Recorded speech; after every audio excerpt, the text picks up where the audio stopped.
Chroma, Chroma, Chroma. Big, thick dragon. He's tanky, he has a lot of HP, even more damage, and he's one of the frames I'd recommend for anybody to use when they're starting their journey in Warframe. So why would I even think about reworking a frame like this? I mean, he has little to no flaws after all. Well, my reasoning behind wanting to rework something like Chroma is relatively simple. His kit lacks synergy. While all of his moves are useful, well, let me correct that. Some of his moves are useful, others are not so much. So let's take a look at base Chroma. Chroma comes with very high base armor, health, and shield stats, as he is meant to be a tank, as is specified by DE themselves. When you click on the survival tab, he's right there. And so, he's meant to be a tank. But I'm pretty sure he's in the damage tab as well, so you get his general concept is tanking damage and dealing even more damage. The primary way to survive with Chroma is energy survival. You survive by coming back to life using something like quick thinking, where your energy is expended instead of your actual, revives. So that is the primary way to live with Chroma, but I feel like his playstyle I don't know, I feel like my personal opinion on frames in general is that all frames should be similar to Harrow or even something like Nidus, where every single skill in their kit is very important to the overall functionality of the kit. Doesn't mean you can't change anything. Of course, there's skills that would do better in, place of other skills on the kit, but there should never be any one ability that's so bad that it's considered disposable. And in the case of Chroma's base kit, that's not one, but two. Both Spectral Scream and Effigy seem to have little to no or just completely no use whatsoever. I mean, Spectral Scream is only kept because you can use it to cycle through the elements, which you don't even need to keep it for that anymore, since you can just, change the color and it will work.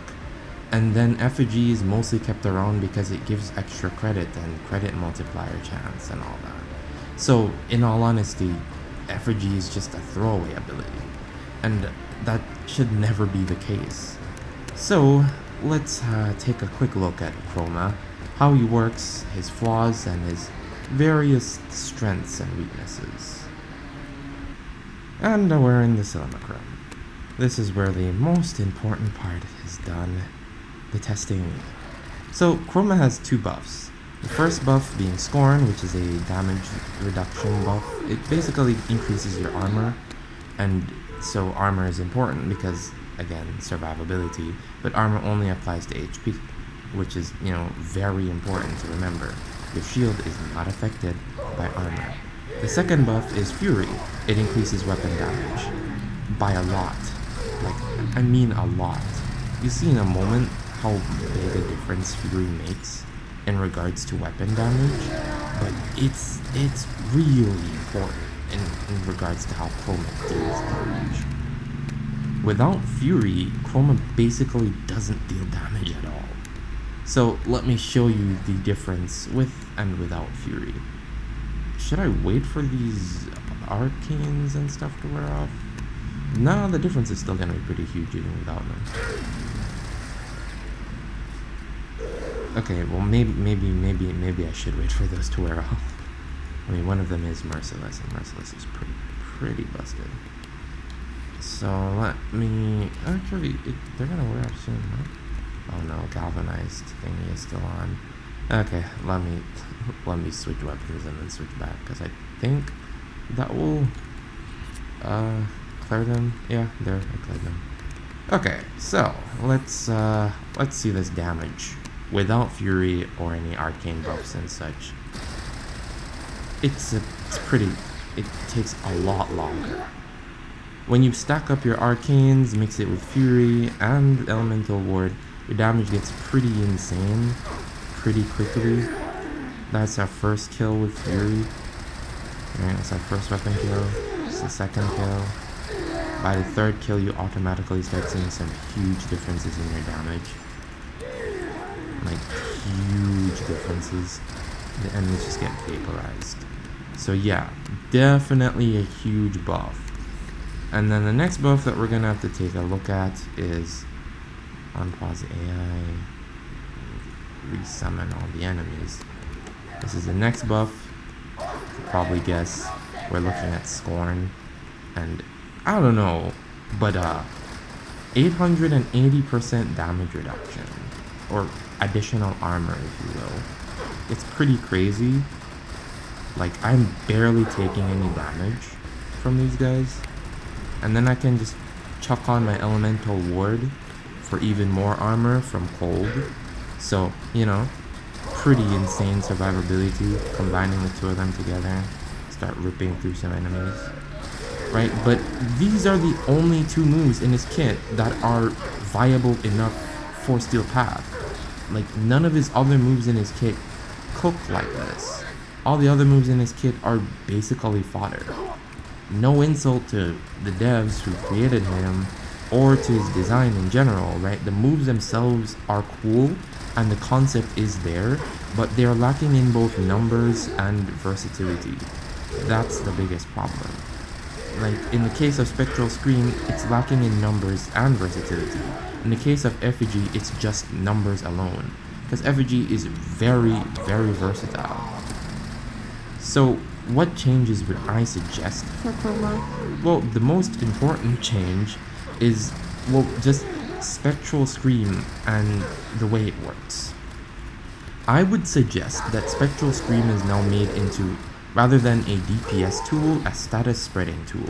Kind of something similar to what Lavos has in Cataclysm, but it doesn't scale up damage or anything like that. It's not meant to deal damage. Just a tool meant to apply statuses.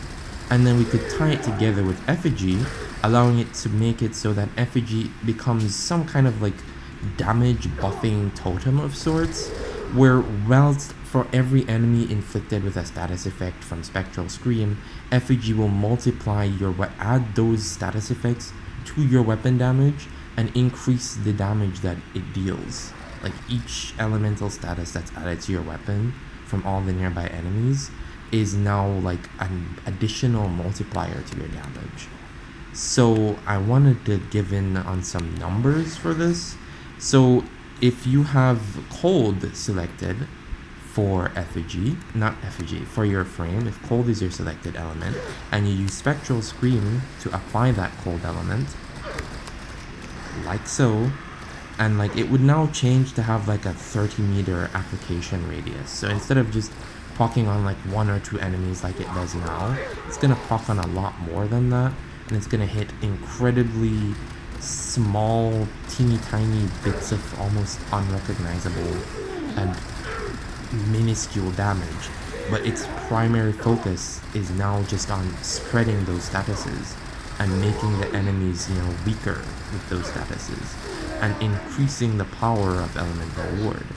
And so you apply those status effects to all those enemies, and then you put down Effigy, and Effigy will clear those enemies from the status effects, but in turn for clearing those enemies from the status effects, you get an even bigger weapon damage buff. So for each cold status, you get additional cold damage over time. Right? Additional cold damage is now added to your weapon. And if you have something like viral, then it will increase your viral damage, because viral is cold and poison. So you just, you know, get additional viral damage, increasing the damage of each of your viral procs. So it's basically something like Rifle Elementalist, but like way more powerful. Like a nice addition of damage. And this is a new unique synergy added to Chroma that would make him better and make other moves in his kit more viable. And I don't know, I just feel like it's something that's fitting for Chroma, considering he's like a shaman dragon. Like, that's his concept, shaman dragon. But yeah, that's just what I'd change for the two useless skills.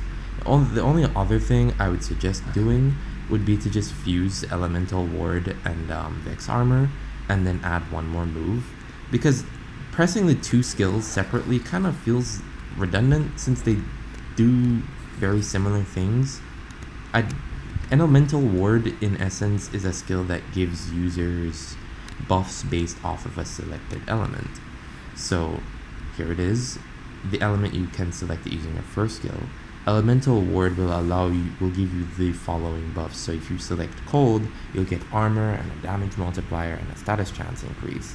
If you select Toxin, you get holster damage duration, reload speed, and status chance. And Electricity will give you shield capacity, status chance, and a damage multiplier.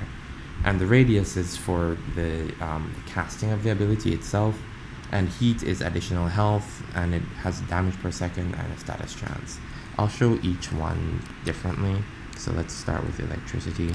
When you use it, you get a little electric aura around you, and this aura will like actually shock enemies. So let me pause the AI and resummon them. This little aura you get has a range in which it procs electric procs on enemies. My Chroma is negative range, so I don't think it actually works. Yeah, I don't think mine works since the range is negative. But it does give a damage buff and additional shields, so it is pretty useful. It's just that my Chroma can't proc the shocks for some reason. Wait, is it that they have to shoot you? I know for the cold aura they have to shoot you, but do they have to shoot you for the other elements? I should have looked into that. I can unpause the AI. It's not like it's gonna cost me anything. Alright, let me see if they have to shoot me. Oh yeah, they have to shoot you. Okay, never mind. So it's kind of like elemental Mesmer skin, but instead of getting immortality, you get a buff. You have buffs, and you apply status effects to the enemies. So let's look at the next element, I guess. I might die at this rate. Oh, I forgot to change out. Let me pause these guys real quick. Or I could just make myself invincible. Yeah, like I should have. Let me just pause them. Okay, so let's remove that, switch to poison, and apply this to ourselves. Oh, poison does not require me to actually get shot by them. I think poison just requires me to be close to them. Yeah, poison just requires me to be close to them. Yeah. Okay. And then let's do fire next. And oh right, each of them are giving the buffs that they said they would give as well. So heat gives HP, as you can see, and you get nice heat procs on your shots as well. So there is that. Wow, this burn damage is very small. Then again, I guess you mostly use it for the buffs. So the burn damage doesn't really have to be that much. And then cold, the one that most people use, because it will give you increased armor and it slows down enemies when they shoot you. So that is very versatile. And additional armor is nothing to scoff at either, because it gets pretty insane, right? And so those two, like mixing that with Vex armor wouldn't be that bad in my opinion, because it's not gonna be anything too crazy, since the two skills are used in tandem basically all the time anyways. And reworking the buffs from the other elements, I feel like, is something that should be done, because some of the buffs are much better than others, and so a change like that would be very much appreciated. And last but not least, the additional of one more skill. So let me talk about what changes I'd suggest for each buff before we even get into the addition of one more skill. So first and foremost, for the heat buff, I feel like the health increase scaling should be much higher than that. And same with the damage per second and status chance. For electricity, the increase in shield capacity is fine, but I feel like rather than having to be shot, I feel like it should be something where it, just shocks nearby enemies and that lightning can chain.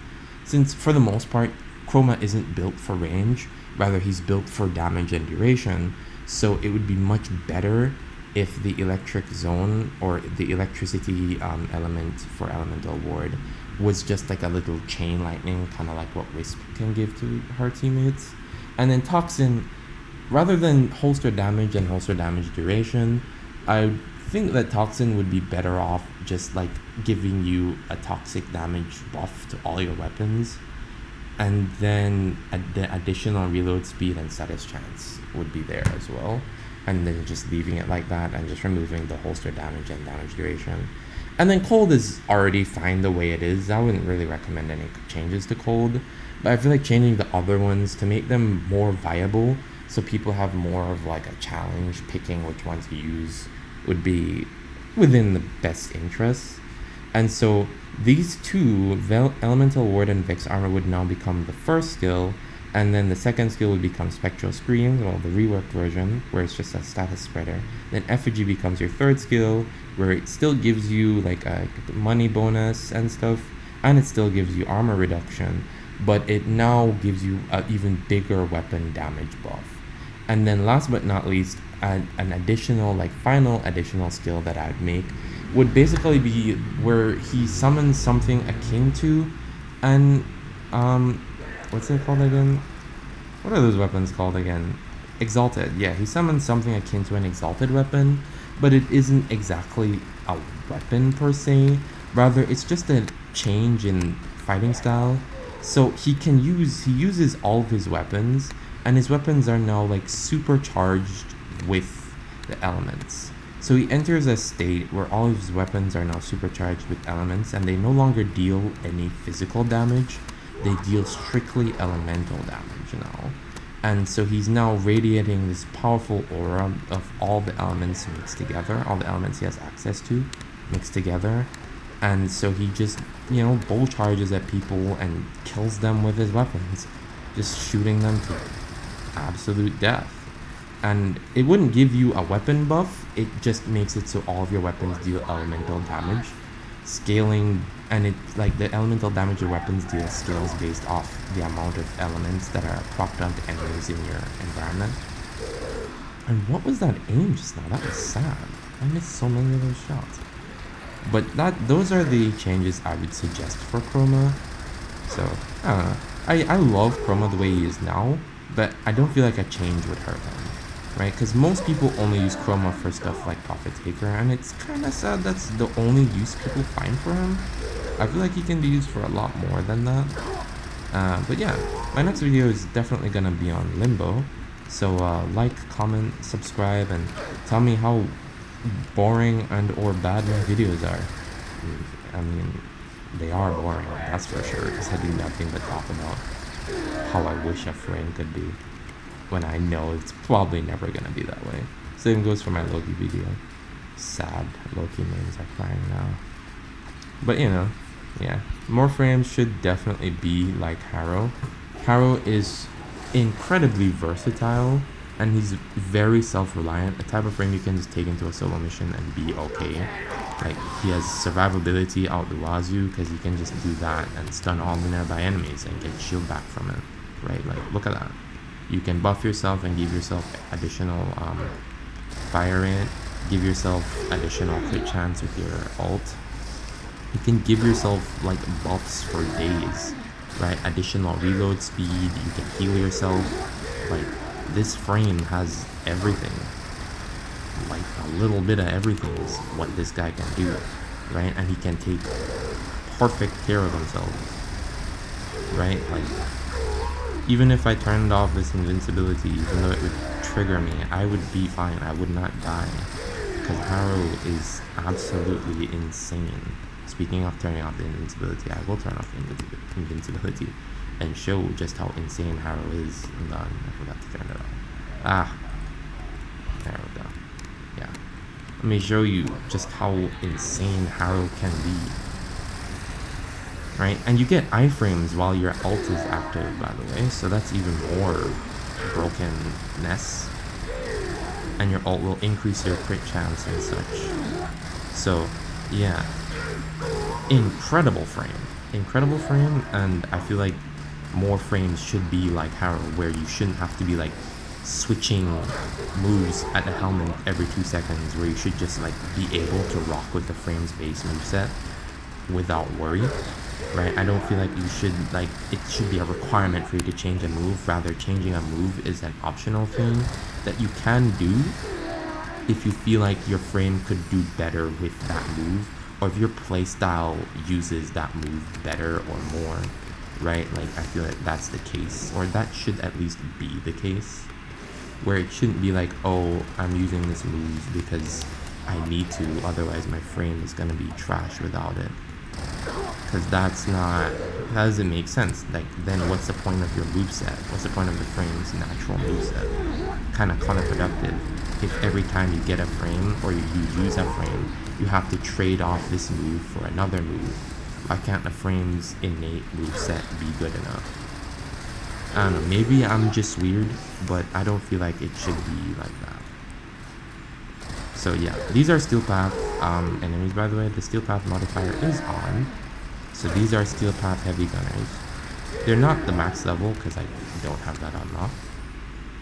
But they are Steel Path Heavy Gunners. So they do be hitting very hard. And Hara was surviving that just fine.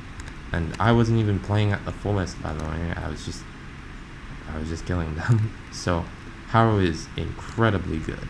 And his moveset is even better. And same goes for Nidus as well. Nidus is very good as well, and his moveset is very, like, synchronized. All of his moves are able to be used, like, without helmeting anything. And that's, like, the key point for me. Like, as long as the moves for your frame are, like, versatile enough to be used together, without having to, like, change too much about it. That's what I find to be important, or that's what I see as a good frame, where the moves can be used together without having to helmet anything. For frames like Loki, like the fact that you have to helmet so much and change so much about the base frame, that's what I have a problem with. Same goes for Chroma. Like, you have to change out moves because, like, the other moves that he has are not good enough, right? It's like that. I feel like that's completely unnecessary, or like I feel like that's not how a frame should be, right? Like, also, this is not how actual Nidus gameplay is. This is just me testing in the Chroma with Nidus. But as you can see, they are Steel Path Heavy Gunners, and I haven't even taken much damage, primarily because I'm just infinitely stunning them. I can kill them by just shooting into this blob, but, like, you get the idea. He has a very, like, you have your third skill here that will latch you to an enemy, and your fourth skill where you summon these. Alright, you summon this little swamp thing, and it spawns in these weird maggot creatures that will, like, deal additional damage, right? And your survivability is tied to your third skill, so you need to rely on that, and you need to rely on your lifesteal. And so using your skills and building up your mutation stats is all, like, super duper important, right? Like, your third skill will also make the whichever target is, like, tied to it, they will now, like, shoot out an additional instance of the first skill. So yeah, Nidus's entire moveset is, like, very versatile, and every move in it is necessary.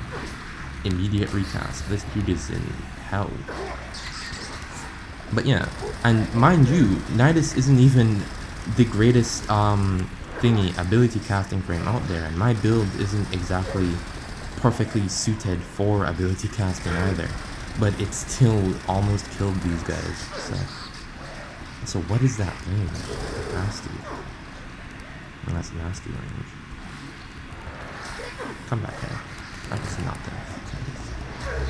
Yeah, but love Nidus, love his gameplay, love Hara's gameplay, and I believe more frames should be like them, where their moves are like important, but you can still change it if you want to, not because the frame is bad without changing it. If the frame is bad without changing the skill, then there's something wrong with the inherent inherent design of the frame.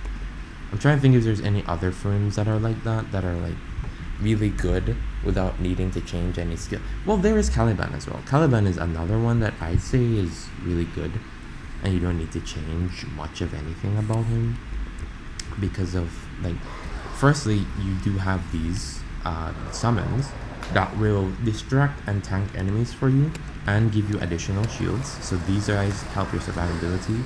You have this second skill, which is a stun, mind you. It's a stun, and it applies the status effect Tau, which makes enemies more vulnerable to statuses and stuff. So super useful. You have your first skill, which will help you regain energy and shields. So, you know, another super useful thing. Additional energy and shields from your first skill. And you have your third skill, which is a armor strip, which your summons will cast with you. So it's insane. Like, not only is it casted by you, but all your summons will cast it as well. And so it's basically an instant armor strip, and when an enemy loses their armor, they take way more damage, as you can see there. I don't even need to land headshots. These guys will just take a bunch of damage and die. So yeah, Caliban's another insanely good frame that has a nice build, and this move deals damage as well. Pretty good damage at that, because some of them are almost all. So yeah, really good frames. There's some frames that have good movesets that you don't need to change anything about. And like, those are the frames that I see as like the pinnacle of a Warframe, where you don't have to change any skills in the frame to make the frame good, right? But like, if you want to use a different skill because you prefer the buff from the skill more than the one that you already have, or you prefer the way this skill feels to the way the one that the frame you're using has, then that's fine, right? So let's say I wanted to put Sentient Wrath over something like Harrow's first skill or something. I could totally do that because I appreciate the increase in status vulnerability and the stun more for that skill. Then I could do that. But it's not as if I need to. It's just I can because I like that more. So that's how I think a frame should be.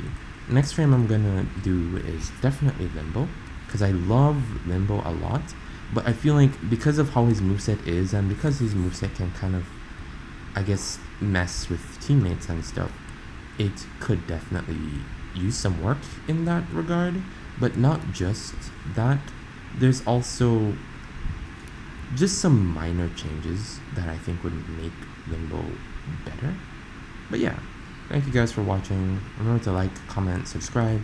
Tell me what changes you would make to these frames, and what changes of mine you think are dumb or just don't make any sense at all. And let me hear your own rework ideas, because I know some of you definitely have way better ideas than I do. So yeah, thanks for watching.